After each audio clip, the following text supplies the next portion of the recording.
And coverage ન્યૂઝમાં આપનું સ્વાગત છે। અમદાવાદમાં મતદાન જાગૃતિ માટેના પ્રયત્નો, સિગ્નેચર કેમ્પેન, મતદાન સંકલ્પ, પ્રભાત ફેરી રેલી, સામૂહિક શપથ, બાઇક રેલી સહિતના કાર્યક્રમોનું આયોજન કરવામાં આવ્યું। દેશભરમાં લોકસભા સામાન્ય ચૂંટણીની જાહેરાત થઈ ગઈ છે। ગુજરાત સહિત દેશમાં આદર્શ આચાર સંહિતાના અમલીકરણ સાથે સ્વીપ પ્રવૃત્તિઓ અંતર્ગત મતદાન જાગૃતિ માટે પ્રયત્નો કરવામાં આવી રહ્યા છે। જિલ્લા શિક્ષણ અધિકારી કચેરી અમદાવાદ ગ્રામ્ય દ્વારા અમદાવાદ જિલ્લાના વિવિધ તાલુકાઓના ગામોમાં ગ્રામજનો અને વિદ્યાર્થીઓને મતદાન અંગે જાગૃત કરીને લોકશાહીના પર્વમાં સહભાગી બનાવવા વધુને વધુ પ્રયત્નો હાથ ધરવામાં આવી રહ્યા છે। અમદાવાદ જિલ્લાના તાલુકાઓમાં ગામોમાં મતદાન જાગૃતિના સક્રિય અભિયાન અંતર્ગત જિલ્લાની કુલ 600 શાળાઓના 80,000થી વધુ વિદ્યાર્થીઓ દ્વારા જે તે વિસ્તારમાં પ્રભાત ફેરી અને રેલી દ્વારા મતદારોને મતદાન કરવા પ્રેરિત કરવામાં આવ્યા હતા।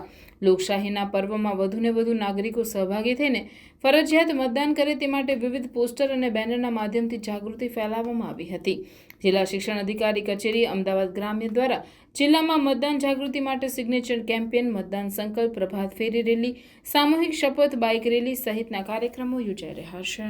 अन्य खबरों के लिए चैनल को सब्सक्राइब कीजिए। खबरों का नोटिफिकेशन पाने के लिए बेल आइकॉन को जरूर दबाएं।